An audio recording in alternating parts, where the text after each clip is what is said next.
কুড়িগ্রামে জাতীয় নাগরিক কমিটি ও বৈষম্য বিরোধী আন্দোলন আয়োজিত মার্চ ফর ফেলানি কর্মসূচির খবর জানাতে কুড়িগ্রাম থেকে যুক্ত হচ্ছেন আমিরুল বাপ্পি। বাপ্পি, এই আয়োজনে কি কর্মসূচি রয়েছে, মার্চ ফর ফেলানিতে কি বলছেন অংশগ্রহণকারীরা, জানাবেন। স্বাধীন ছিল না, স্বাধীন থাকলে বিচারের জন্য কেন লং মার্চ হলো না? নাফি, আজকের সারাদিনের যে লং মার্চ ফর ফেলানি এই অনুষ্ঠানের একদম শেষ পর্যায়ে আছে। এখন কুড়িগ্রামের যে কলেজ মোড় আছে সেখান থেকে এই মার্চটি শুরু হয় এবং প্রতিমধ্যে 3টি পথসভা করে এখন এই রামখান বাজারে যে দিঘির পাড় আছে সেই দিঘির পাড়ে এখন জনসভা হচ্ছে এবং জনসভা প্রায় শেষের দিকে। আমরা জানতে পেরেছি যে আর কিছুক্ষণের মধ্যেই হয়তো সার্জিস আলম বক্তব্য রাখবেন, যিনি জাতীয় নাগরিক কমিটির মুখ্য সংগঠক। এখন বক্তব্য রাখছেন জাতীয় নাগরিক কমিটির যুগ্ম আহ্বায়ক ডক্টর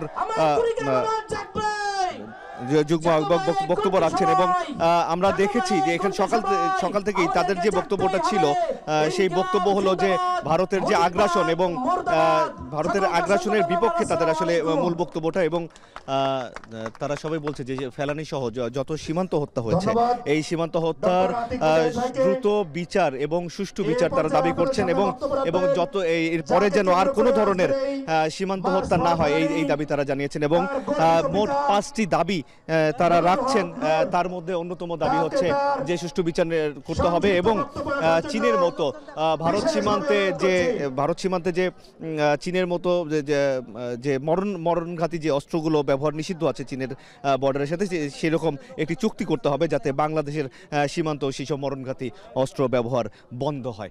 এবং এছাড়া ফেলানির নামে একটি আবাসিক ভবনের নামকরণ করতে হবে, যেটি কুড়িগ্রাম কৃষি বিশ্ববিদ্যালয়ের, এবং কুড়িগ্রামের আপামর জনসাধারণের জন্য কর্মসংস্থানের ব্যবস্থা করতে হবে এবং যে নদী এবং চরের উন্নয়ন ঘটাতে হবে।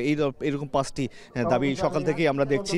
এই মুহূর্তে বক্তব্য রাখছেন ফেলানির বাবা, আমরা দেখতে পাচ্ছি। এবং এই আজকের যে অনুষ্ঠান এটি একদম প্রায় শেষের দিকে, এই জনসভাটি একদম শেষের দিকে হয়েছে। ফেলানির বাবার পরেই হয়তো সার্জিস আলম বক্তব্য রাখবেন এবং এরপরে এখান থেকে সবাই এই মার্চ ফর ফেলানি চলে যাবে হচ্ছে ফেলানির বাড়িতে এবং সেখানে ফেলানির কবর জিয়ারত এবং সকল শহীদদের জন্য দোয়া করে আজকের এই অনুষ্ঠানটি শেষ হবে। এবং যেটি বারবারই বলার চেষ্টা করেছেন সমস্ত বক্তারা, যে ভারতীয় আগ্রাসনের বিরুদ্ধে সবাইকে প্রতিরোধ গড়ে তুলতে হবে আর যেন ভারত বাংলাদেশের উপর অহেতুক কোনো ধরনের আগ্রাসন চালাতে না পারে। তো এই ছিল আমার কাছে মার্চ ফর ফেলানি অনুষ্ঠানের সব শেষ। কুড়িগ্রামে জাতীয় নাগরিক কমিটি ও বৈষম্য বিরোধী আন্দোলন আয়োজিত মার্চ ফর ফেলানির কর্মসূচির খবর জানাতে যুক্ত ছিলেন আমিরুল বাপ্পি।